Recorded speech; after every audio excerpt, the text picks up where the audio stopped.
नमस्कार, प्रणाम। स्वागत है आप सबको हमारे इस चैनल में।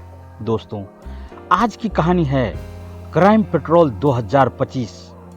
एक ऐसी वारदात जो रूह कपा दे। दिल्ली की व्यस्त सड़कों पर रात का अंधेरा धीरे धीरे गहराता जा रहा था। पुलिस कंट्रोल रूम में अचानक एक कॉल आई, हेल्प, कोई मुझे मार डालेगा। कॉल करने वाली की आवाज कांप रही थी, मानो कोई उसके करीब ही था। ऑपरेटर ने तुरंत लोकेशन ट्रेस करने की कोशिश की, लेकिन कॉल कट गई। डीएसपी अरविंद मिश्रा को खबर मिली। उन्होंने तुरंत इंस्पेक्टर सीमा गुप्ता को टीम के साथ भेजा।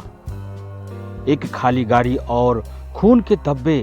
घटनास्थल दिल्ली के बाहरी इलाके में एक सुनसान सड़क। वहां एक कार खड़ी थी। ड्राइवर सीट पर खून के छींटे थे, लेकिन कोई नहीं था। पास ही एक मोबाइल पड़ा था।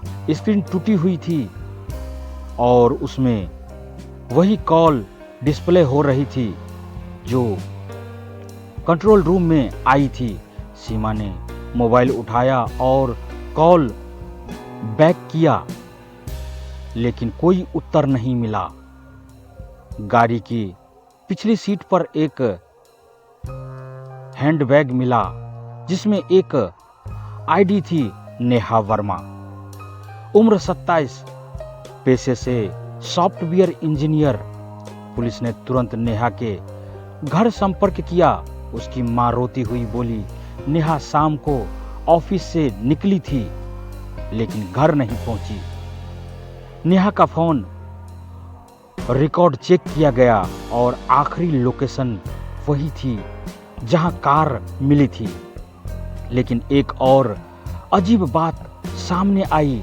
नेहा का नंबर आखिरी बार किसी रवि मेहता को डायल किया गया था, जो उसका पूर्व बॉयफ्रेंड था। रवि को हिरासत में लिया गया। पूछताछ में उसने कहा, मैंने उसे महीनों से नहीं देखा, हम अलग हो चुके हैं। लेकिन रवि की कॉल डिटेल्स चौंकाने वाली थी। नेहा के गायब होने से ठीक 10 मिनट पहले उसने उसी इलाके से कॉल रिसीव किया था। सीमा ने आसपास के सीसीटीवी फुटेज, कैमरों की फुटेज खंगाली।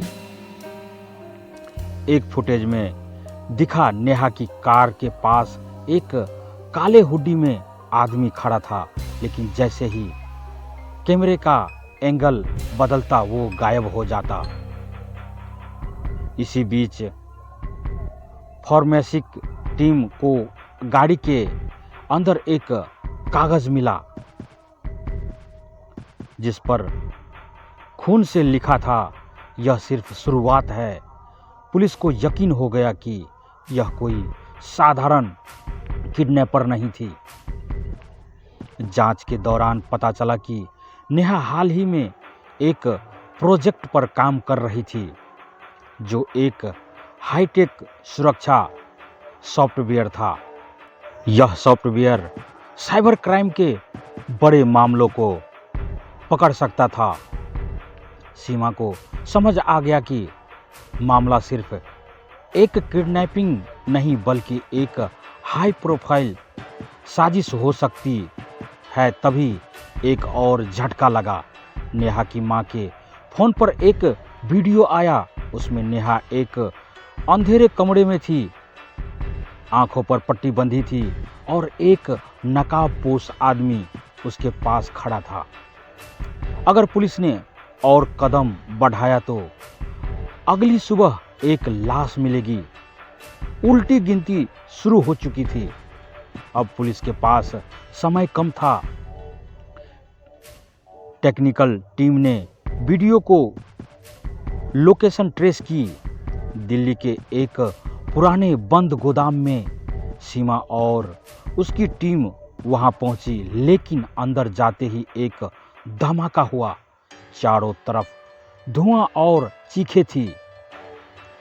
पुलिस अंदर घुसी तो देखा नेहा एक कुर्सी से बंधी हुई थी और उसके पास एक टाइमर चल रहा था। 5 4 3। एक गलत कदम और नेहा की जान जा सकती थी।